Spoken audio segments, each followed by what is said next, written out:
ॐ नमो भगवते वासुदेवाय।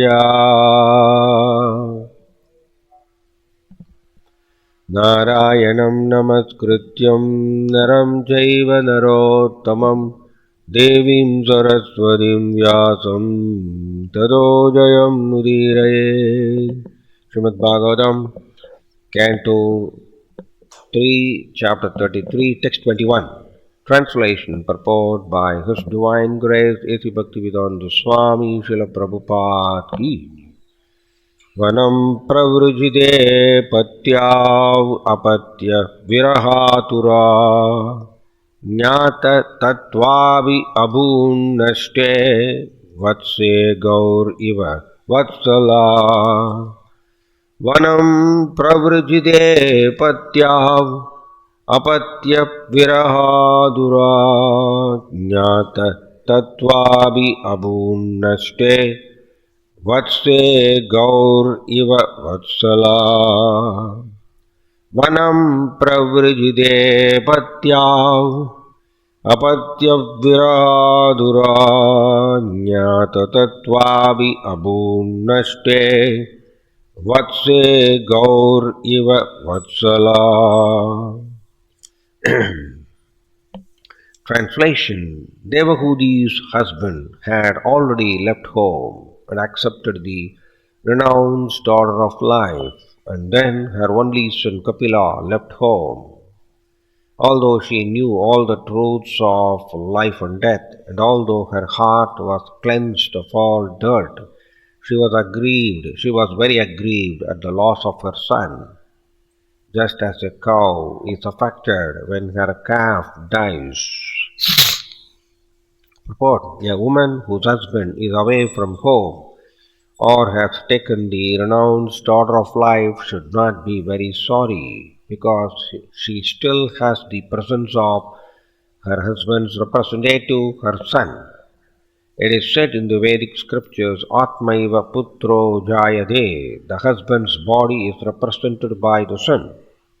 Strictly speaking, a woman is never widowed if she has a grown son. Devahudi was not very much affected while Kapila Muni was there, but upon his departure she was very afflicted. She grieved not because of her worldly relationship with Kardama Muni, but because of her sincere love for the personality of Godhead. Example given here is that Devahudi became just like a cow who has lost her calf. A cow bereft of her calf cries day and night.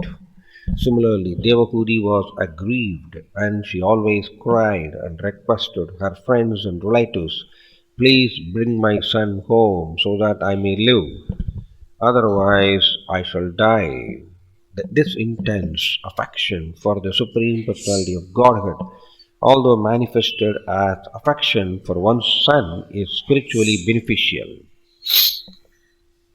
Attachment for a material son obliges one to remain in material existence, but the same attachment, when transferred to the Supreme Lord, brings one elevation to the spiritual world in association of the Lord. Every woman can qualify herself as much as Devahudi, and then can also have the Supreme Godhead as her son. If the Supreme Personality of Godhead can appear as the son of Devahudi, he can also appear as the son of any other woman, provided that woman is qualified. If one gets the Supreme Lord as a son, one can have the benefit of bringing up a nice son in this world, and at the same time get promotion to the spiritual world to become the face-to-face associate of the personality of Godhead. Om Tat Sat. Om Jnanatimiraandasya Jnananjanachalakaya Chakshurunmilitam Yena Tasmai Shri Gurave Namaha. Namo Om Vishnupadaya Krishnaprasthaya Bhutale Srimade Jayapataga Swaminidhi Namini नमश्चार्यपादाय Nitai कृपप्रदायिने गौरकतदामदाय नगरग्रामधारिणे नमो विष्णुपादाय कृष्णप्रस्थाय भूतले श्रीमदे भक्तिवेदान्तस्वामिनिधि नामिने नमस्ते सरस्वती देवे गौरवाणी प्रचारिणे निर्विशेषशून्यवादी पाश्चात्यदेशधारिणे जय श्री कृष्ण चैतन्य प्रभु नित्यानंदा श्री अद्वैत गदाधर श्रीवासादि गौरभक्तवृंदा हरे Krishna Krishna Krishna Hare Hare Hare Ram Ram Ram Hare Hare Hare Krishna. So இந்த ஸ்லோகம் வந்து இந்த ஸ்லோகத்திலிருந்து நம்மளுக்கு நிறைய பாடங்கள் கிடைக்கும். இங்கே கபில தேவர் அதுக்கு முன்னாடி கர்தம முனிவர்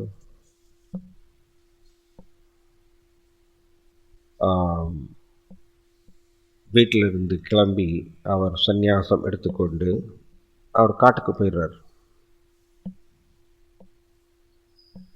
அதுக்கப்புறம் பகவான் கபில தேவர்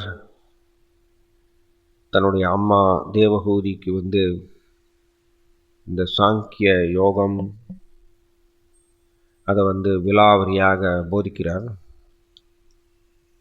எவ்வாறு பகவான் கிருஷ்ணரை நோக்கி பக்தி வளர்த்து கொள்வது வந்து எவ்வளவு முக்கியம், அதை எவ்வாறு வளர்த்து கொள்வது அப்படிங்கிற இந்த நுணுக்கங்களை பகவான் கபில தேவர் தன்னுடைய அம்மாவுக்கு போதிக்கிறார்.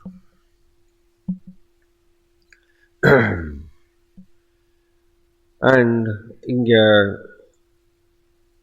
அவதாரங்கள் வந்து பகவானுடைய அவதாரங்கள் ஒரு குறிப்பிட்ட நோக்கத்துக்கோசரம் அவதரிக்கிறாங்க. அந்த குறிப்பிட்ட நோக்கம் பூர்த்தி அடைந்தவுடன் அவதாரங்கள் வைகுண்ட லோகத்தில் அவர்களுக்கு உண்டான குறிப்பிட்ட வைகுண்டத்தில் போய் சேர்ந்துடுறாங்க. ஸோ எல்லா அவதாரங்களும் நீங்கள் இப்படி தான் பார்க்கலாம், ஒரு குறிப்பிட்ட நோக்கத்தோடு இங்கே அவதாரம் செய்கிறாங்க. ஏன்னா பகவான் கிருஷ்ணா அவருடைய நோக்கம் என்ன அப்படின்னா, தன்னுடைய குழந்தைகளாகிய ஜீவாத்மாக்கள் சீக்கிரம் தன்கிட்ட திரும்பி வரணும், கோலோக பிருந்தாவனத்துக்கு வைகுண்ட லோகத்துக்கு எல்லா குழந்தைகளும் திரும்பி வரணுங்கிறது கிருஷ்ணருடைய மிக உயர்ந்த தந்தையாகிய தாய் தந்தையாகிய கிருஷ்ணா அவருடைய தீவிர ஆர்வம், தீவிர விருப்பம். அதனால தான் ஆக்சுவலி கிருஷ்ணா பகவத்கீதையில் வந்து சொல்கிறார், நமக்கு எல்லாருக்கும் போதிக்கிறார், பிரகிருதி ஸ்தானி கர்ஷதி, என்னுடைய பின்ன பகுதியாகிய ஜீவாத்மாக்கள் இந்த ஸ்தானி, இந்த பிரகிருதிங்கிற இந்த ஜட உலகம் அதில் உட்கார்ந்து கொண்டு ஸ்தானி இருந்து கொண்டு அவர்கள் கஷ்டப்படுகின்றன அப்படின்னு கிருஷ்ணா வந்து சொல்கிறார். ஸோ கிருஷ்ணா ஜீவாத்மாக்கள் ஜட உலகத்தில் கஷ்டப்படுகின்றனன்னு சொன்னதுக்கு அப்புறம் நாம் வந்து அதை மாற்றி அமைக்க முடியாது. ரைட்? சாதாரணமாக ஒரு சினிமாவில் இருக்கக்கூடிய ஒரு ஹீரோவே வந்து நான் ஒரு தடவை சொன்னேன் 100 தடவை சொன்னதுக்கு சமானம் அப்படி, நான் ஒரு தடவை சொன்னேன் 100 தடவை சொன்னதுக்கு சமானம் சொல்கிறாரு. பகவான் கிருஷ்ணா முழு முதற் கடவுள், என்றுமே மாறாதவர். ஒரு பக்தர்கிட்ட நான் பேசிகிட்டு இருந்தேன், தேவர்கள் வந்து அப்சல்யூட் ட்ரூத் கிடையாதுன்னு சொல்கிறார் பிரபுபாதர். அவர்கள் சார்ந்த உண்மைதான் நம்ம தேவர்கள் எல்லோரும். ஸோ சார்ந்த உண்மைனா அது மாறிண்டே இருக்கக்கூடியது, பரம உண்மை என்றுமே மாறாதது. ஸோ பகவான் கிருஷ்ணா என்றுமே மாறாதவர், எந்த ஒரு சூழ்நிலைக்கும் கட்டுப்படாதவர், அப்பாற்பட்டவர். அப்படிப்பட்ட பகவான் கிருஷ்ணா அவர் ஒரு வாக்கியம், அவர் ஒரு உபதேசம் கொடுக்குறார் அப்படின்னா அது எத்தனை யுகங்கள் போனாலும் அது பரம உண்மை. அது எத்தனை யுகங்கள் போனாலும் அது பரம உண்மை. நாம் வேணா நம்ம ரஜஸ்ல சிக்கி அந்த பரம உண்மையை பார்க்காமல் இருக்கலாம். அதான் பஷ்யன் நபி ந பஷ்யதி மூடோ. மூடன் யாரு? ந பஷ்யதி, பரம உண்மையை பார்க்க மாட்டார் அல்லது பரம உண்மையை சிந்திக்க மாட்டார். சார்ந்த உண்மையிலேயே ஆழ்ந்திருப்பார். அவர்தான் மூடன் அல்லது ரஜஸ் தமஸ்ல சிக்கி இருக்கக்கூடிய ஒரு நபர் எப்பொழுதுமே சார்ந்த உண்மையிலே ஆழ்ந்திருப்பார். பரம உண்மையை அவரால் நினைக்கக்கூட முடியாது, அவ்வளவு பவர்ஃபுல் இந்த குணங்களுடைய தாக்குதல். ஸோ அப்படிப்பட்ட பகவான் கிருஷ்ணா பிரகிருதி ஸ்தானி கர்ஷதின்னு சொல்லிட்டார். என்னுடைய குழந்தைகள் இந்த பூமியில், இந்த பிரகிருதியில், ஜட உலகத்தில் உட்கார்ந்து கொண்டு கஷ்டப்படுகின்றன அப்படின்னு கிருஷ்ணா சொன்னதுக்கப்புறம் நாம் பாருங்கள், முட்டாள்தனமாக ஜட உலகத்தில் சௌக்கியமாக இருக்கிறதுக்கு பிளான் பண்ணிகிட்டே இருக்கும். இது எவ்வளோ பெரிய முட்டாள்தனம்! பரம உண்மையை ஏற்றுக்கொள்ள மறுக்கின்றோம் நம்ம எல்லாரும். அதாவது தமிழில் நம்ம பாஷையில் சொல்லணும்னா, சூரியன் கிழக்கில் உதிக்கிறது அப்படிங்கிறது அது உண்மை. அது எத்தனை வாதம் பண்ணாலும் சரி, எத்தனை தர்க்கம் செய்தாலும்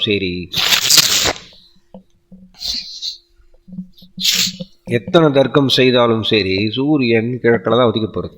நாம் தர்க்கம் செய்கிறதுனால அது மாறப்போகிறது இல்லை. அதுக்கு பேர் தான் மாறாத உண்மை, பரம உண்மை. நாம் எத்தனை அட்ஜஸ்ட்மெண்ட் வேணால் பண்ணலாம். நம்ம வாழ்க்கையில் வரக்கூடிய பிரச்சனைகளை போக்குறதுக்கு பல அட்ஜஸ்ட்மெண்ட்ஸ் பண்ணலாம். பட் எத்தனை அட்ஜஸ்ட்மெண்ட் பண்ணாலும் இது கர்ஷதி, ஜட உலகம் துக்ககரமானது தான்.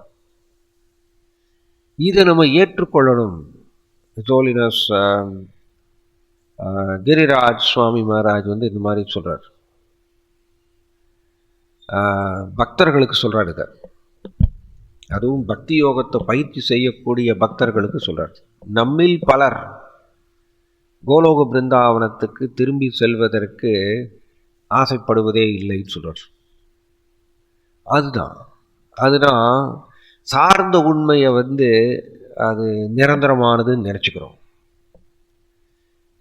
சத்வகுணம் அப்படின்னா அவர் எப்பொழுதுமே பரம உண்மையில் அதை நினைவு கூர்வார் அண்ட் அதன் பிரகாரம் நடப்பார். ஸோ கிருஷ்ணா எப்படி ஜட உலகம் துக்ககரமானதுன்னு சொன்னதுக்கப்புறம், ஜீவாத்மாக்கள் கஷ்டப்படுகின்றனன்னு சொன்னதுக்கப்புறம் எப்படி மாற்ற முடியும்? அதை பல தடவை பல பேர் கவுன்சிலிங்க்கு வருவாங்க. எனக்கு அந்த பிரச்சனை, எனக்கு இந்த பிரச்சனை, தன்னுடைய அறிவு சாமர்த்தியத்தினால் அதை போக்குறதுக்கு, அந்த பிரச்சனையை தீர்ப்பதற்கு வழி கேட்பாங்க. கவுன்சிலிங்க்கு வருவாங்க. அவர்களுக்கு இந்த ஸ்லோகத்தை எடுத்து சொல்லும் பொழுது பிரகிருதி ஸ்தானி கர்ஷதின்னு சொன்னால் அவங்களுக்கு அப்படியே முகம் சுருங்கி போயிடுது. ஏன்னா இது ஏற்றுக்கொள்ள மாட்டேங்கிறாங்க. இதுதான் நம்மளுடைய ப்ராப்ளம். ஜீவாத்மாக்களாகிய நாம் பரமபிதா கிருஷ்ணா எல்லோருக்கும் தந்தை, அவர் சொன்ன அந்த பரம உண்மையை, அவர் போதித்த பரம உண்மையை ஏற்றுக்கொள்ள மாட்டேங்கிறோம். ஸோ அதனால தான் கிருஷ்ணாவே எதற்கு பல அவதாரங்களை எடுக்கிறார். அவதாரங்கள் கிருஷ்ணா ஒரு தடவை எடுக்கிறாரா, 2 தடவை எடுக்கிறாரா? எடுத்துகிட்டே இருக்காராம்மா. இதை முதல் காண்டத்தில் நம்ம படிக்கிறோம். ஸ்ரீமத் பாகவதத்தில் எப்படி கடல் அலைகள் எவ்வளவுன்னு கவுண்ட் பண்ண முடியாதோ அந்த மாதிரியே கிருஷ்ணரும் அவதாரங்கள் எடுத்துகிட்டே இருக்காராம். எப்படியாவது என்னுடைய குழந்தைகள் ஆகிய ஜீவாத்மாக்கள் திரும்பி எங்கிட்ட வரணும். ஏன்னா கிருஷ்ணர் என்று ஜீவாத்மாக்கள் கஷ்டப்படுறது அவர் விரும்பவில்லையாம். அவர் ரொம்ப அன்பே உருக்கொண்ட தந்தை கிருஷ்ணா. அவருடைய விருப்பத்தை, கிருஷ்ணருடைய விருப்பத்தை நாம் புரிந்து கொள்வதில்லை. எப்பொழுதுமே கிருஷ்ணருடைய விருப்பத்துக்கு முரண்பாடாக தான் பிரபுபாதத்தில் எழுதுகிறார். The conditioned souls, almost all the conditioned souls who are rotting in this material world are misusing their independence. அப்படின்னு எழுதுகிறார் பிரபுபாதர். இது வெரி நைஸ் ஆக்சுவலி. ஸ்ரீமத் பாகவதத்தில் இது 3வது காண்டத்தில் வருது. பிரம்மா 5 விதமான அறியாமையை உருவாக்குறார். தமஸ், அப்புறம் மோகம், மகாமோகம், தாமிஸ்ரம், அந்த தாமிஸ்ரம், 5 விதமான அறியாமைகளை உருவாக்குறார் பிரம்மா. அண்ட் எல்லா ஜீவராசிகளையும் 5 விதமான அறியாமைக்குள்ள ஆழ்த்துகின்றார். பிரபுபாதர் எழுதுகிறார், எதற்கு ஜீவாத்மாக்களை 5 விதமான அறியாமையில் பிரம்மா ஆழ்த்துகின்றார்? அதற்கு பிரபுபாதர் எழுதுகிறார் பதில். ஏன்னா ஜட உலகத்தில் who are almost all the conditioned souls who are rotting this material world are misusing their minute independence of the rest. இதுதான் உண்மையாகும். இந்த ஜட உலகத்தில் இருக்கின்ற எல்லா ஜீவாத்மாக்களும், ஏறக்குறைய எல்லா ஜீவாத்மாக்களும், ராட்டிங்னா என்னது? அழுகி போறது. ஜட உலகத்தில் அழுகி போயிட்டு இருக்கக்கூடிய, அதாவது கஷ்டப்படுகின்ற அத்தனை ஜீவாத்மாக்களும் தன்னுடைய குறுகிய சுதந்திரத்தை அவர்கள் தவறாக பயன்படுத்துகிறாங்களாமா. அதனால தான் பிரம்மா 5 விதமான அறியாமைகளை ஜீவாத்மாக்கள் மேலே திணிக்கின்றார். அப்போ நம்மளாம் ஒரு பெரிய ஒரு என்ன சொல்கிறது, நம்ம ஒரு நாணயஸ்டன் அப்படின்னு நினச்சிக்க வேண்டிய அவசியம் இல்லை.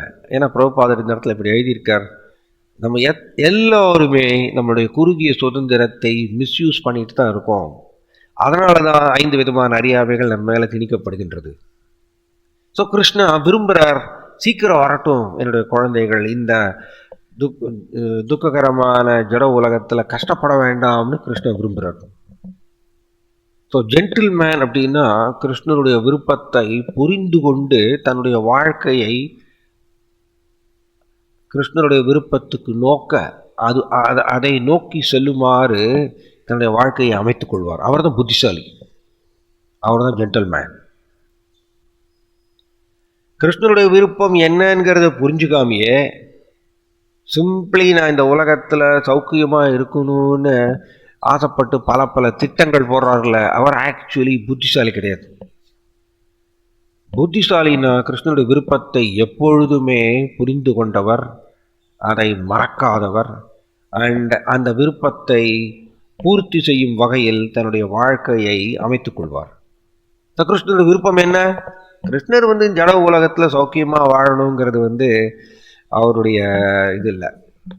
கிருஷ்ணன் இங்கே கஷ்டப்பட வேண்டாம், எல்லாரும் எங்கிட்ட வரணும்னு ஆசைப்படுறார். இது நம்மளுக்கு கசக்கலாம், இப்படி பேசுறது கசப்பாக இருக்கலாம். பட் கிருஷ்ணா தான் விரும்புகிறார். உயர்ந்த தந்தை, ரைட், அவர் விரும்புகிறது அதுதான். அதனால தான் அவர் அவதாரங்கள் எடுக்கிறார், கணக்கில் அடங்காத அவதாரங்கள் எடுக்கிறார்.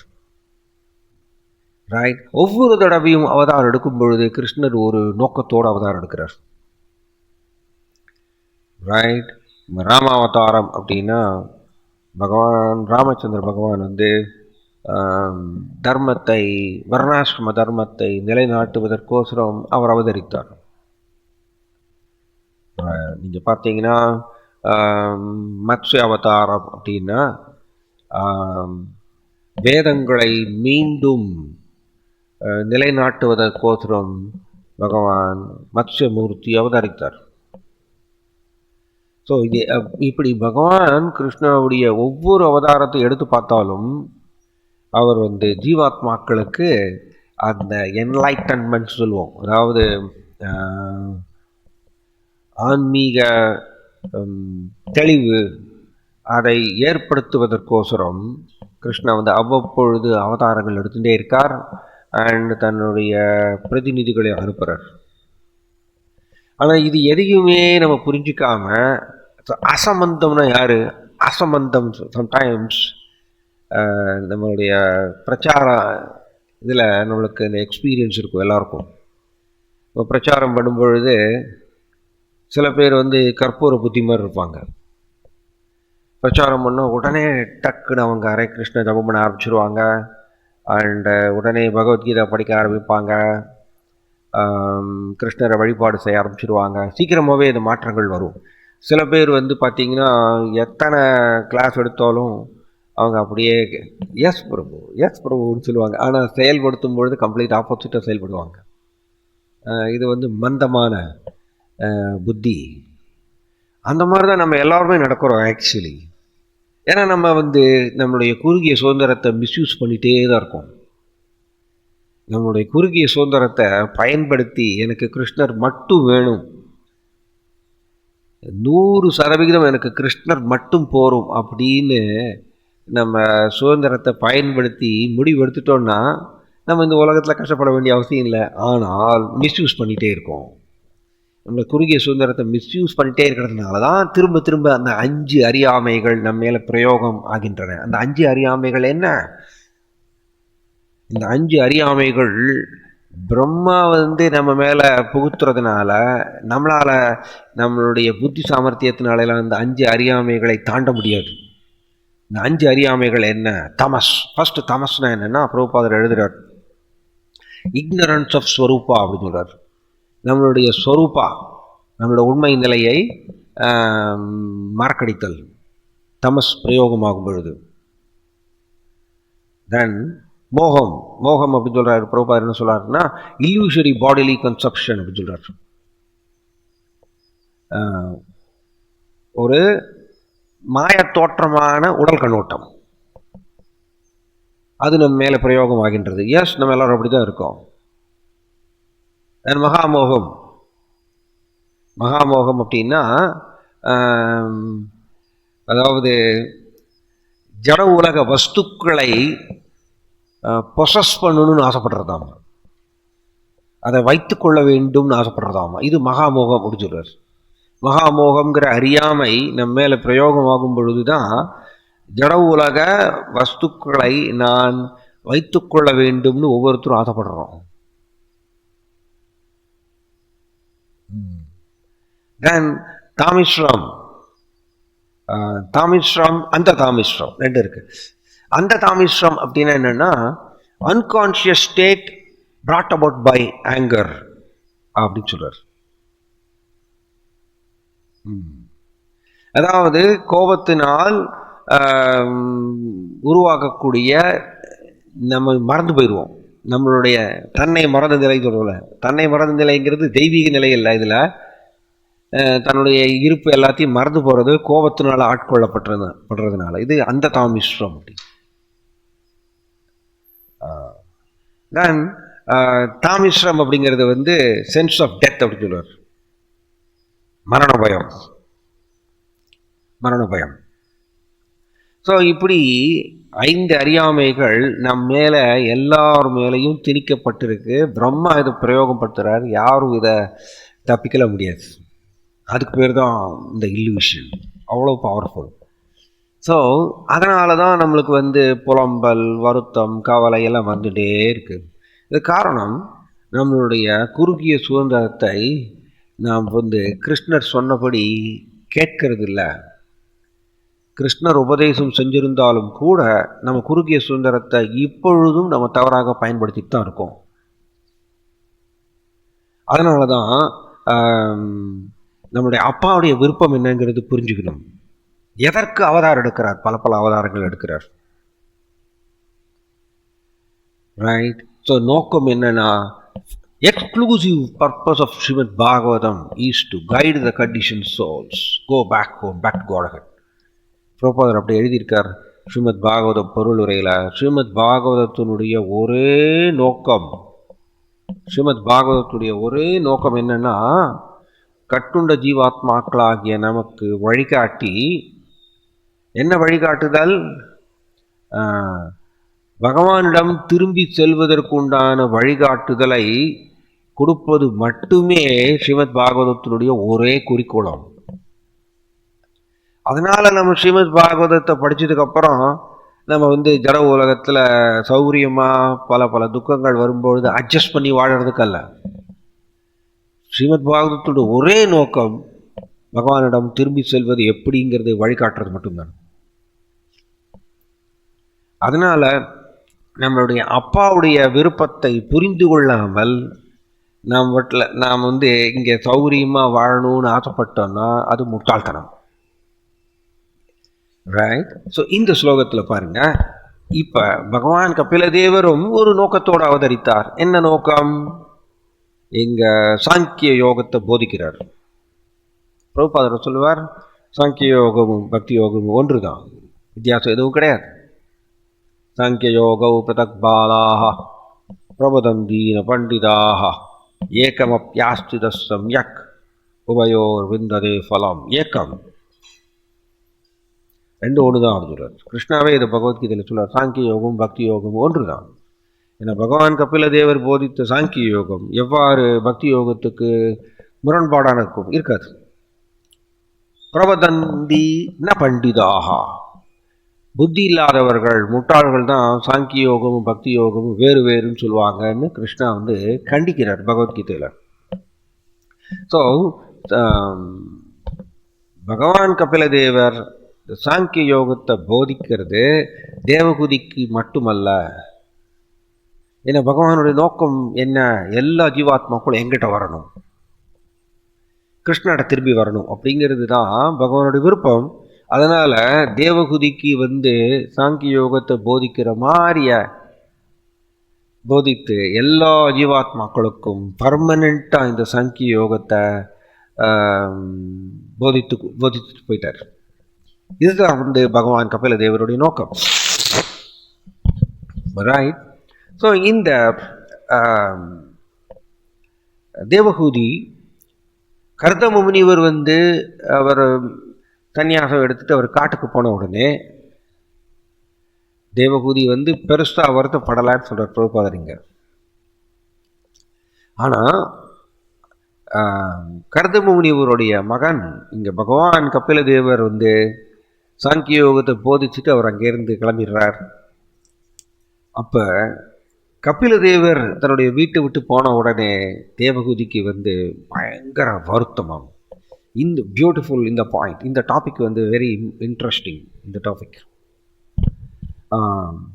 இது சாதாரணமாக ஒரு பசு தன்னுடைய கண்ணுக்குட்டியை இழந்துருச்சுன்னா அந்த பசு எவ்வளவு அழும், தன்னுடைய கண்ணுக்குட்டியை நினச்சி நினச்சி நினச்சி அழும். இது ஜட ரீதியான ஒரு அஃபெக்ஷன், ஜட ரீதியான ஒரு அஃபெக்ஷன் தான். ஏன் அப்படின்னா ரொம்ப சர்ப்ரைசிங்காக இருக்கும், ரொம்ப ஆச்சரியமாக இருக்கும் மாயாவுடைய செயல்பாடு. சம்டைம்ஸ் ஒரு குடும்பத்தில் சப்போஸ் குடும்பத்தில் கணவன் இறந்து போயிட்டார்னு வச்சுக்கோங்க. கணவன் இறந்து போயிட்டார்னா அவருடைய மனைவி நினச்சி நினச்சி நினச்சி நினச்சி அழுவாங்க. பட் மாயாவுடைய செயல்பாடு ரொம்ப ஸ்ட்ராங். ஒரு 6 monthsக்கு அப்புறம் நீங்கள் பார்த்தீங்கன்னா உங்களுக்கு அந்த இதே இருக்காது, இந்த வருத்தம் இருக்காது. இதுதான் மெட்டீரியல் அஃபெக்ஷன். மெட்டீரியல் அஃபெக்ஷனில் மெட்டீரியல் வேர்ல்டுன்னு சொன்னாலே அந்த இருமைகள் வந்துடும். பிரிவு, அதுக்கப்புறம் அதாவது துக்கம், சந்தோஷம், இந்த இருமைகள் வந்துடும். வெரி ரொம்ப இன்ட்ரெஸ்டிங் இந்த டாபிக் இது. நான் ஒருத்தரை சந்தித்தேன், விருந்தாவனத்தில் ஒருத்தரை சந்தித்தேன். அவங்கள பார்த்த உடனே நான் அவங்கள்ட்ட பேசினேன். இந்த மாதிரியா உங்களுடைய குடும்பத்தில் இந்த மாதிரி ஒரு அசம்பாவிதம் நடந்துருச்சு அப்படின்னு சொல்லி நீங்கள் வருத்தப்படாதீங்க. பகவான் கிருஷ்ணனுடைய விருப்பம்தான். கிருஷ்ணனுடைய விருப்பத்துக்கு முரண்பாடாக யாரும் எதுவும் செய்ய முடியாது. ஸோ அவருடைய விருப்பம் பிரகாரம் தான் இந்த அசம்பாவிதம் உங்கள் குடும்பத்தில் நடந்திருக்கு அப்படின்னு சொல்லிட்டு நான் அவர்களை சந்தித்த உடனே அதை பேசினேன். ஆனால் ஆச்சரியம் என்ன அப்படின்னா, அவர்கள் அந்த சோகத்திலிருந்து எப்பயோ வெளியில் வந்துட்டாங்க. அவர்கள் அந்த சோகத்திலிருந்து எப்பவோ வெளியில் வந்தாச்சு. அவங்களுக்கு அதை அது சோகமாகப்படவே இல்லை. அப்போ எனக்கு அதிலிருந்து பாடம் என்ன அப்படின்னா, ஜட ரீதியான துக்கம் ஒருத்தருக்கு வருது. சப்போஸ் குடும்பத்தில் ஒருத்தர் இறந்து போயிட்டார், அவர் அதனால் ஒருத்தர் குடும்பத்தவர்கள் துக்கப்படுறாங்க, வருத்தப்படுறாங்க அப்படின்னா அது இருமையை சார்ந்தது தான். ஏன்னா இருமைன்னு சொன்னாலே, நீங்கள் கடலில் எப்படி அலை மேலே போகிறது, மேலே போயாச்சுன்னா மேலே மாத்திரம் போயிட்டே இருக்காது. கடல் அலை கீழே வரும், கீழே வரும், திரும்பவும் மேலே போகும், இப்படி மாறி மாறி வந்துட்டே இருக்கும்.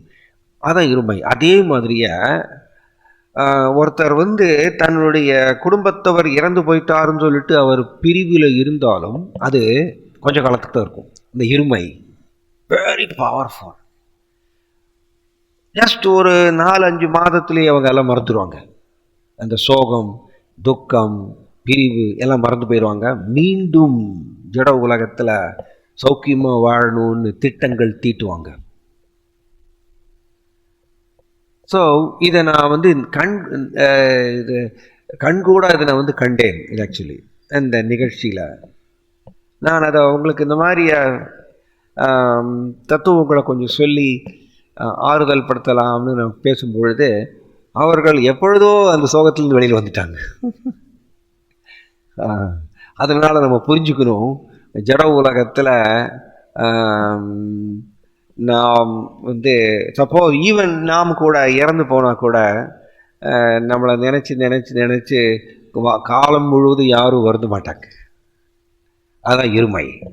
அதான் கொஞ்ச காலத்துக்கு இருக்கும், திரும்பவும் அவர்கள் ஜீவாத்மாவுக்கு அனுபவிக்கணுங்கிற ஸ்வபாவம் இருக்குல்ல, அனுபவிக்கணுங்கிற ஸ்வபாவம் ரொம்ப ஸ்ட்ராங்காக இருக்கிறதுனால அது மூடிடுவோம் அந்த சோகத்தை. எவ்வளோ பவர்ஃபுல் மாயாவுடைய செயல்பாடு! அந்த துக்கத்தை மூடிடுவோம், மூடி திரும்பவும் அவங்க என்ஜாய் பண்ணணும்னு பிளான் பண்ணி போயிடுவாங்க. இதுதான் இருமை. 2 இருந்துகிட்டே இருக்கும். துக்கம், சந்தோஷம், எகைன் துக்கம், சந்தோஷம். இது நிலை இல்லாதது, மாறி மாறி வந்துட்டே இருக்கும். ஆனால் இங்கே தேவகூதி தன்னுடைய மகன் கபில தேவர் தன்னை விட்டு பிரிஞ்சு போயிட்டாருங்கிற அவர்களும் இங்கே தேவகூதியும் ரொம்ப பிரிவில் வாடுறாங்க. ஆனால் இந்த பிரிவு தெய்வீகமானது. ப்ரோபாதர் அதான் சொல்கிறாருங்க. தேவகூதி என்ன சொல்கிறாங்களாமா, தன்னுடைய மகன் கபிலதேவர் தன்னை விட்டு பிரிந்து போன உடனே அவங்க அழுதுண்டே இருந்தாங்களாமா. தேவகூதி தன்னுடைய நண்பர்களை எல்லாம் கூப்பிட்டு, உறவினர்களை எல்லாம் கூப்பிட்டு, திரும்பவும் என்னுடைய மகனை வீட்டுக்கு கூட்டிகிட்டு வாங்க, அப்போ தான் நான் வாழ முடியும், இல்லைன்னா நான் இறந்து போயிடுவேன்னு சொல்லி சொல்லி சொல்லி அழறாங்களாமா. ஆனால் பிரபுபாதர் என்ன எழுதுகிறார், தேவகூதியினுடைய வருத்தம், தன்னுடைய மகனை விட்டு பிரிந்திருக்கக்கூடிய வருத்தம் தெய்வீகமானது, அது இருமை அல்ல. இது வெரி இன்ட்ரெஸ்டிங். இருமைன்னு சொன்னாலே ரெண்டு. ஸோ எப்படி நம்மளோட குடும்பத்தில் ஒரு நபர் இறந்து போயாச்சுன்னா நம்ம வருத்தம் கொஞ்சம் மாதத்துக்கு கொஞ்ச நாட்களுக்கு இருக்கு, சில மாதங்களுக்கு இருக்கு, அதுக்கப்புறம் அது மூடிடுறதில்ல. மூடி அடுத்த அது கம்ப்ளீட் ஆப்போசிட்டாக இருக்கக்கூடிய ஒரு மனப்பான்மை நம்மளுக்கு உருவாகிறது. அது என்னது, மீண்டும் சந்தோஷத்தை அனுபவிக்கணும்னு, சௌக்கியமாக வாழணும்னு முயற்சி பண்ணுறோம். அந்த சோகம் அப்படியே ஃபேட் ஆகுது பாருங்க, மங்கி போகிறது பாருங்க. அதான் இருமை. இது மாயாவுடைய செயல்பாடுனால நடக்குது. இது எப்படி நடக்கிறதுங்கிறதே நம்மளால் புரிஞ்சிக்க முடியாது. ரைட்? அப்படி நாளாக ஆக்சுவலி சொல்லுவாங்க, நாட்கள் ஓட ஓட ஓட துக்கமும் பார்த்தீங்கன்னா, ஒரு சப்போஸ் ஒரு குடும்பத்தில் ஒருத்தர் இறந்து போயிட்டாங்கன்னா அந்த பிரிவு துக்கம் நாட்கள் ஓட ஓட அப்படி மங்கிண்டே இருக்கும், மங்கி போகும். ரைட்? இது விசித்திரமானது. ஸோ இது இருமை. ஏன்னா இந்த 2 வருது, இது துக்கம், தென் மீண்டும் சௌக்கியமாக இருக்கும்னு ஆசைப்படுறது.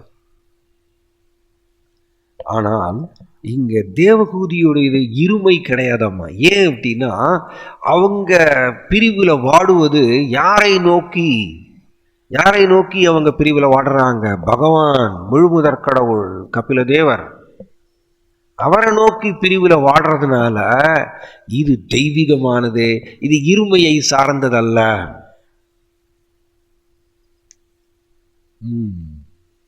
ரைட். ஸோ நீங்கள் சம்டைம்ஸ் நான் கோஷாலாவில் பார்த்துருக்கேன், நிறைய பாடங்கள் கற்றுக்கலாம். இந்த உலகத்தில் நடக்கக்கூடிய பல பல நிகழ்ச்சிகளிலிருந்து ஜாய் ஜெகநாத் பலதேவ் சுபத்ர மகாராணிக்கு இந்த உலகத்தில் நடக்கக்கூடிய பல பல பல நிகழ்ச்சிகளிலிருந்து நிறைய பாடங்கள் கற்றுக்கலாம். அதனால தான் அவந்தி பிராமணா அவருக்கு 22 ஆன்மீக குருட்டிருந்து பாடம் கற்றுக்கிறாரு. இந்த கோஷாலாவில் நான் பார்த்துருக்கேன். நீங்கள் பார்த்தீங்கன்னா பசு கண்ணுக்குட்டி போடும். அந்த கண்ணுக்குட்டி எவ்வளவு நாளைக்கு அம்மா கூட அட்டாச்மெண்ட்டோடு இருக்கும், அல்லது அந்த பசு எவ்வளோ நாளைக்கு தன்னுடைய கண்ணுக்குட்டி கூட ரொம்ப பாசத்தோடு இருக்கும்னு கூர்ந்து கவனிச்சிங்கன்னா மேக்சிமம் ஒரு 8 மாதம் அல்லது 9 மாதம், அவ்வளோதான். ஈவன் ஓகே 10 மாதம். அதுக்கு மேலே பார்த்தீங்கன்னா மெதுவாக அந்த கண்ணுக்குட்டியும் மறந்துடும். அது எப்படி நடக்கிறது பாருங்க. பக்கத்துலேயே தன்னுடைய பசு அம்மா நின்னாலும் கூட அந்த கண்ணுக்குட்டி மறந்து போயிடும். இது என்னுடைய அம்மா அப்படிங்கிறது மறந்துடும். அந்த பசுவும் தன்னுடைய கண்ணுக்குட்டியை மறந்துடும். எவ்வளோ பவர்ஃபுல் இந்த குணத்தினுடைய செயல்பாடு. இதே மாதிரி தான் நமக்கு மனுஷனுக்கும் இதே மாதிரி தான் நடக்கிறது. நம்மளும் இதே மாதிரி தான் பிரிவில் வாடுவோம். அண்ட் காலம் ஓட ஓட அந்த பிரிவு அப்படியே மங்கி போயிடும். மீண்டும் என்ஜாய் பண்ணணும்னு ஆசைப்படுவோம், பிளான் பண்ணுவோம். அதனால் இது எதையுமே நம்ம சீரியஸாக எடுத்துக்கக்கூடாது.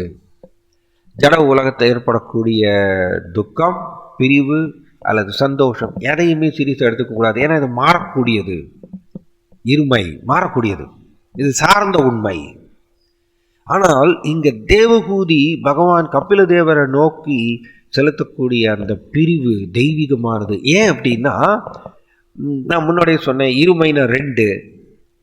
ஒருபொழுதும் தேவகூதி இந்த பிரிவு பகவான் கபில தேவர்கிட்ட பிரிந்திருக்கக்கூடிய அந்த வருத்தம், அதிலிருந்து வெளியில் மீண்டும் ஜட உலகத்தில் சௌக்கியமாக வாழணும்னு ஒரு பொழுதும் தேவகூதி பிளான் பண்ண போகிறதில்ல. அதனால் இது இருமை கிடையாது. So this is one point. And பகவானை நோக்கி இப்படி பிரிந்து வாடுவது தான் ஆக்சுவலி ஆன்மீக வாழ்க்கையினுடைய சாராம்சமே அதுதான். இதனால தான் ஸ்ரீ சைத்தன்ய மகாபிரபு நமக்கு சிக்ஷாஷ்டகத்தில் போதிக்கிறார். இது இந்த லைன் ரொம்ப முக்கியம். சூன்யாயுதம் ஜெகத் சர்வம் கோவிந்த விரகேனமே. நம்ம எல்லாருமே கௌடிய வைஷ்ணவாஸ் இல்லையா? கௌடிய வைஷ்ணவாஸ்னா யாரு? ஸ்ரீ சைத்தன்ய மகாபிரபுனுடைய உபதேசங்கள், ஸ்ரீ சைத்தன்ய மகாபிரபுடைய மனப்பான்மை, இது எல்லாத்தையும் கிரகித்து கொண்டு அதை நம் வாழ்க்கையில் பகவானை நோக்கி தெரிவிக்க வேண்டும். அதுக்கு பேர் தான் கௌடிய வைஷ்ணவாஸ். ஸோ அப்படிப்பட்ட ஸ்ரீ சைத்தன்ய மகாபிரபு சிக்ஷாஷ்டகத்தில் நமக்கு என்ன போதிக்கிறார்? சூன்யாயுதம் ஜெகத் சர்வம் கோவிந்த விரகேனமே. ஒரு பக்தருக்கு இந்த 2 மனப்பான்மையும் கலந்து இருக்க வேண்டும். இந்த லைனில் 2 பகுதிகள் இருக்கு. சூன்யாயுதம் ஜெகத் சர்வம் கோவிந்த விரகேனுமேங்கிற இந்த லைனில் 2 பகுதி இருக்கு. ஒன்று கோவிந்த விரகேனுமே, கோவிந்தாற்றிருந்து பிரிந்திருக்கக்கூடிய மனப்பான்மை. 2வது சூன்யாயுதம் ஜெகத் சர்வம். சூன்யாயுதம் ஜெகத் சர்வம்னா ஜெகத் சர்வம். ஜெகத்னா என்ன? ஜட உலகம். இந்த மொத்த ஜட உலகம் சர்வம், மொத்த ஜட உலகமும் அந்த பக்தருக்கு சூன்யமாகப்பட வேண்டும், வெற்றிடமாகப்பட வேண்டும். சூன்யம்னா தெரியும் உங்களுக்கு எல்லாருக்கும். சூன்யம்னா 0. ஸோ ஜட உலகத்தில் எதுவுமே எனக்கு இன்பம் கொடுக்காது, அதனால் ஜட உலகத்தில் எனக்கு எதுவுமே பெருசாக பற்று கிடையாது. ரெண்டு ஃபீலிங்கும் கலந்துருக்கணும் ஒரு பக்தருக்கு. இப்போ பாருங்க, ஒரு ஞான யோகிக்கு ஜட உலகத்தில் பற்றின்மையை வளர்த்து கொள்வார், ஆனால் கோவிந்த விரகின்மை இருக்காது. கோவிந்தாட்டிலிருந்து பிரிந்திருக்கக்கூடிய பிரிவில் வாடுவது, அது ஒரு ஞான யோகிக்கு அந்த மனப்பான்மை கிடையாது. பட் பக்தருக்கு நாம் கிருஷ்ணரை நோக்கி பக்தி உண்மையாக பக்தியை பயிற்சி செய்தால் கட்டாயம் அந்த பக்தருக்கு இந்த ரெண்டு மனப்பான்மையும் உதயமாகும் ஒரே சமயத்தில். இந்த ரெண்டு மனப்பான்மையும் கிருஷ்ணா பரமாத்மா அந்த பக்தருக்கு ஏற்படுத்துகின்றார். அதுதான் அவர் புரிஞ்சுக்கலாம். அவர் பக்தியில அவர் முன்னேறுகின்றார் அல்லது சரியான முறையில் அவர் பக்தியை பயிற்சி செய்கின்றார்ங்கிறதுக்கு இதெல்லாம் அளவுகோல். ஒன்று ஜட உலகத்தில் பிடிப்பில்லாத தன்மை, சூன்யாயுதம் ஜெகத் சர்வம். அண்ட் இன்னொன்று கோவிந்தாட்டிலிருந்து பிரிந்திருக்கக்கூடிய மனப்பான்மை. நாம கௌடிய வைஷ்ணவா, ஸ்ரீ சைத்தன்ய மகாபிரபு இதை சொல்லிக் கொடுக்கிறார், நாம் இதை கடைபிடிக்கணும், இதை உள் வாங்கி கொள்ள வேண்டும். இந்த மனப்பான்மை நமக்குள்ளே உதயமாகுமாறு நாம் உண்மையாக பக்தியை பயிற்சி செய்ய வேண்டும். அப்பொழுதுதான் கிருஷ்ணா இந்த மனப்பான்மை நமக்குள்ள ஏற்படுத்துவார். இது ரெண்டுமே ஒரு பக்தருக்கு ஒரு பொக்கிஷம். இந்த ரெண்டு மனப்பான்மையும் ரெண்டுமே மனப்பான்மை தான். ஆக்சுவலி இந்த ரெண்டுமே வெளிப்புற ரீதியானதல்ல, மனப்பான்மை. கரெக்டா இல்லையா? மொத்த ஜட உலகமும் சூன்யமாகப்படுகின்றது, சைத்தன்ய மகாபிரபு போதிக்கிறார். அது மனப்பான்மை. அண்ட் கோவிந்தாட்டிலிருந்து நான் பிரிந்திருக்கின்றேன். ஸோ அப்படி ஒரு பக்தர் இந்த மாதிரி தான் வாழ்க்கை நடத்துகிறாராமா. அவரால் ஜட உலகத்தில் எப்படி தாமரை இலை மேலே தண்ணீர் இருக்கிற மாதிரிய அவர் படாத மாதிரி இருப்பாராம்மா, பட்டும் படாத மாதிரி. அது நேச்சுரலாக செய்வாராம்மா. ஓ, நான் பற்றின்மையோடு இருக்கணும், எனக்கு அது மேலே பட்டு வரக்கூடாது, இது மேலே பட்டு வரக்கூடாது. இது ஞான யோகி பண்ணுவார். ஆர்டிஃபிஷியலாக பற்றின்மையை வளர்த்து கொள்வதற்கு ஞான யோகி போராடுவார். நோ நோ நோ, நான் அதுலேருந்து வேறுபட்டவன், நான் இதுலேருந்து வேறுபட்டவன், நான் அதுலேருந்து வேறுபட்டவன் அப்படின்னு சொல்லி ஒவ்வொரு ஜடப்பொருளிலிருந்து தன்னையை விலக்கி விலக்கி விலக்கி பார்ப்பார். இது ஞான யோகி ஆர்டிஃபிஷியல் அது செய்வார். ஆனால் ஒரு தூய பக்தருக்கு கோவிந்தாட்ட திரும்பி போகணும். பிரபுபாதர் எழுதுகிறார் கிருஷ்ணா புக்கில், கிருஷ்ணாவுடைய சொந்த தாமமாகிய அயோத்தியா, ஜெகநாத் பூரி, மாயாப்பூர், விருந்தாவன், ரைட், இந்த மாதிரிய கிருஷ்ணாவுடைய சொந்த தெய்வீக தாமங்கள் இந்த ஜட உலகத்தில் அவதரித்தாலும் கூட ஒரு முதிர்ந்த பக்தர் கிருஷ்ணருடைய கோலோக பிருந்தாவனத்தில் அவருடன் நெருக்கமாக இணைந்து அவருடைய சேவையில் பர்சனலாக ஈடுபடணும்னு ஒரு முதிர்ந்த பக்தர் ஆசைப்படுவார்னு சொல்கிறார் பிரபுபாதர் கிருஷ்ண புக்கில். ரொம்ப இம்பார்ட்டண்ட். இதெல்லாம் ரொம்ப பிரபுபாதருடைய டீப் ரியலைசேஷன். நாம் இதை உள் வாங்கிக்கணும். ரைட், கிருஷ்ணனுடைய சொந்த தாமம் தான் மாயாப்பூர், விருந்தாவன், பூரி, அயோத்தியா. இது எல்லாமே கிருஷ்ணனுடைய சொந்த தாமம் தான். அதில் எந்த சந்தேகமும் கிடையாது. அது ஜட உலகத்தில் கிருஷ்ணா அவதரிச்சிருக்கார், கொண்டு வந்திருக்கார்.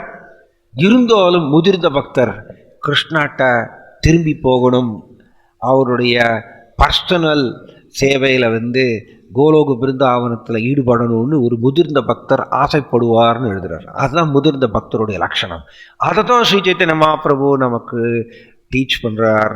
தன்னுடைய 18 வருட லீலைகள், 48 வருட லீலைகளில் 18 வருட லீலைகள் ஸ்ரீ சைத்தன்ய மகாபிரபு இதைத்தான் நம்மளுக்கு போதிக்கிறார். Very nice. பகவான் முன்னாடி நம்ம டிஸ்கஸ் பண்ணினோம், பகவான் ஒவ்வொரு அவதாரம் எடுக்கும் பொழுதும் அவருடைய நோக்கம் என்ன? பகவான் அவதாரம் எடுக்கக்கூடிய நோக்கம் என்ன?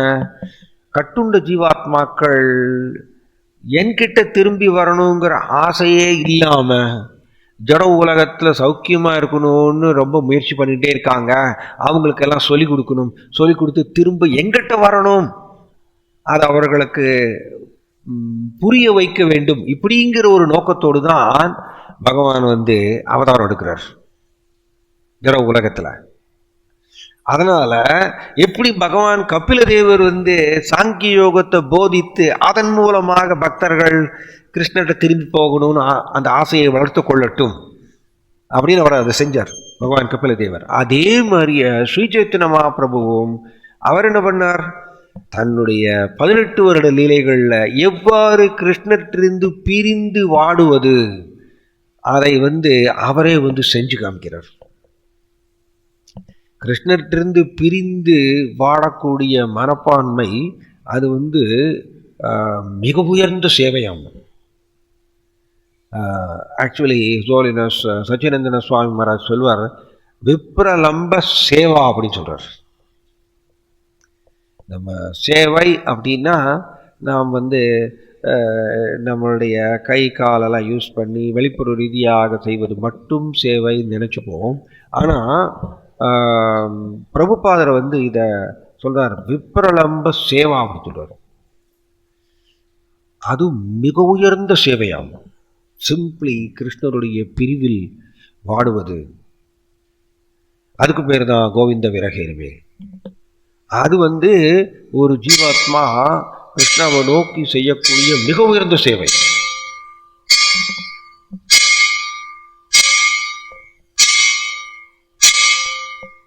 இன்ஃபேக்ட் அது தெய்வீக தளத்தில் செய்யக்கூடியது. நாம் எல்லாருமே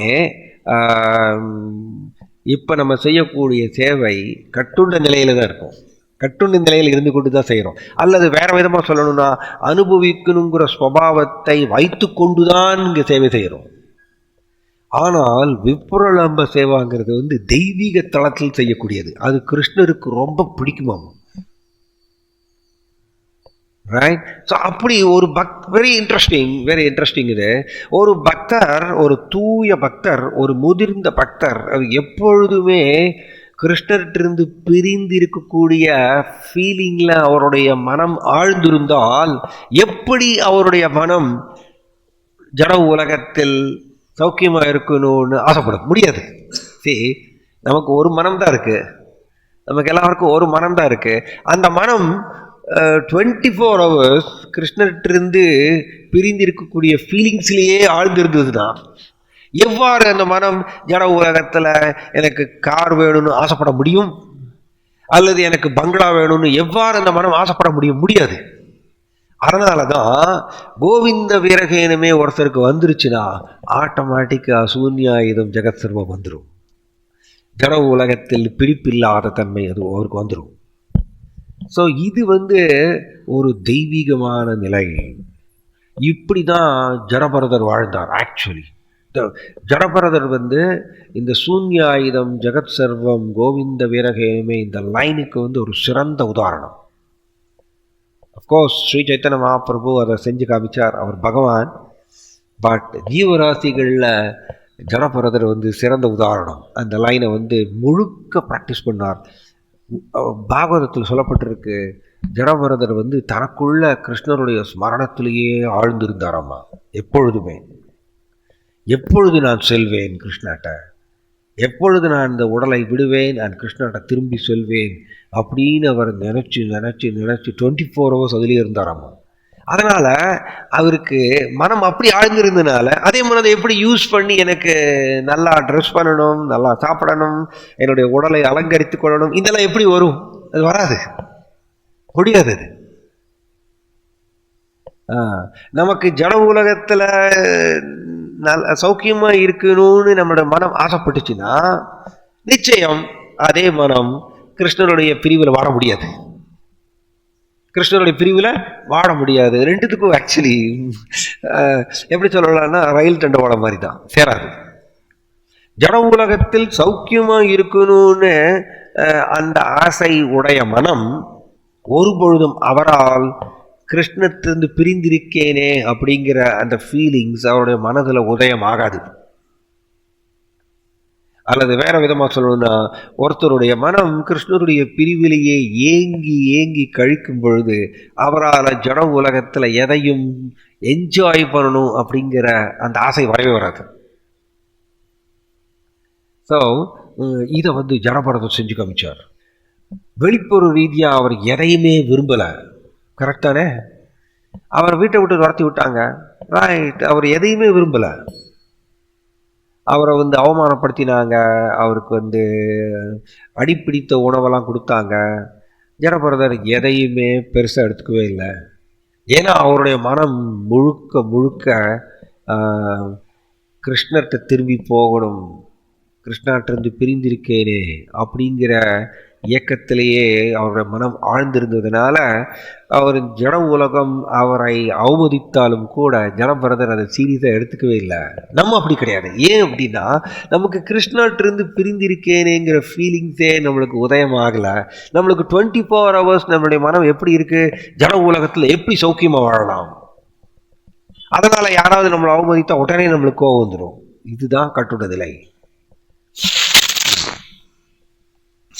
அதனால இங்க தேவகூதி பகவான் கபில தேவர்கிட்ட பிரிந்து அவங்க வாடுறது சாதாரண ஒரு அம்மா தன்னுடைய மகன் இறந்து போன உடனே அவங்க வாடுற மாதிரியே கிடையாது. அது இருமை, இது தெய்வீகமானது. இது விப்ரலம்ப சேவா. தேவகூதி பண்றது விப்ரலம்ப சேவா. ஸோ இது ஒரு பேரடாக்ஸ்ன்னு சொல்றார் His Holiness சச்சினேந்திர சுவாமி மகாராஜ் ஒரு பேரடாக்ஸ் சொல்றார். பேரடாக்ஸ்னு ஆனது ஒரு புதிரம். அது எப்படி கிருஷ்ணருடைய பிரிவில் ஒருத்தர் அந்த இன்டென்ஷன் எப்படி கிருஷ்ணருடைய பிரிவில் உச்சக்கட்ட நிலையில் ஒருத்தர் வாடும் பொழுது கிருஷ்ணர் உடனடியாக அந்த பக்தர் கூட உள்ளே தொடர்பு கொள்வாராம்மா. ஸோ உள்ளே அந்த பக்தர் கிருஷ்ணருடைய உறவில் ஆழ்ந்திருப்பாராம்மா. வெளியே பார்த்தீங்கன்னா கிருஷ்ணருடைய பிரிவில் அவர் வாடுற மாதிரி தெரியுமா? ஏன்னா கிருஷ்ணன் எப்படி ஒருத்தர் ஜட உலகத்தில் ஒரு பக்தர் உட்கார்ந்துட்டு கிருஷ்ணருடைய பிரிவிலேயே நினைத்து நினைத்து அவர் வாடும் பொழுது அந்த உச்சக்கட்ட நிலைக்கு போகும்பொழுது கிருஷ்ணர் உடனே அவர் கூட பரிமாற்றம் செய்வாராம். அவரை ஏமாத்தாம உடனே பரிமாற்றம் செய்வாராம். அப்போ அந்த பக்தர் ஆக்சுவலி பிரிவில் வாடுறதில்லை, உள்ளே கிருஷ்ணருடைய உறவில் ஆழ்ந்திருக்கின்றார். வெளியில் அவர் பிரிவில் வாடுற மாதிரி தெரியும். இது ஒரு புதிர், இது புரியாது நமக்கு எல்லாருக்குமே. பிரிவு அப்படின்னா வெளிப்புற ரீதியாக நம்ம ஒருத்தருடைய மரணத்தில் நம்ம பிரிவில் வாடுவோம். பட் உள்ளேயும் அதே தான், உள்ளே அதே தான். என்ன உடனே சப்போஸ் இறந்து போனவர் ஒருத்தர் இறந்து போயிட்டார் வீட்டில், அவரை நினச்சி பிரிவில் வாடுறோம். பிரிவில் வாடுறதுனால அவர் இறந்து போன உடனே நம்ம கூட தொடர்பு கொள்றாரா? அதுக்கு பேர் தான் இருமை. பட் இது புதிர், இது புதிர், இது தெய்வீகமானது. தேவகூதி வெளிப்புற ரீதியாக பகவான் கபிலர்கிட்ட பிரிந்து வாடுற மாதிரி தெரியாது. பட் பகவான் தேவகூதி கூட உடனே தொடர்பு கொள்கின்றார். இதை நீங்க சோட்டா ஹரிதாஸ் வாழ்க்கையில் பார்க்கலாம். சோட்டா ஹரிதாஸ் அவர் உங்களுக்கு எல்லாருக்கும் தெரியும், பிரயாகையில் சோட்டா ஹரிதாஸ் தன் உடலை விட்டுடுறார்.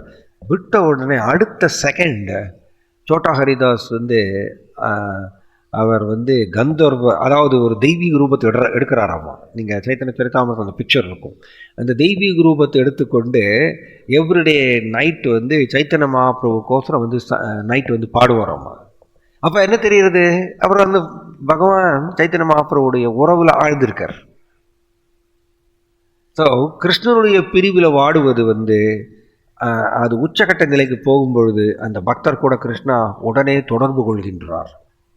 நம் கூட அந்த தொடர்பு கிருஷ்ணா செய்யறதில்லை. ஏன்னா நம்ம கிருஷ்ணர்கிட்ட பிரிந்திருக்கேங்கிற ஃபீலிங்கே இல்லை, ஜீரோ.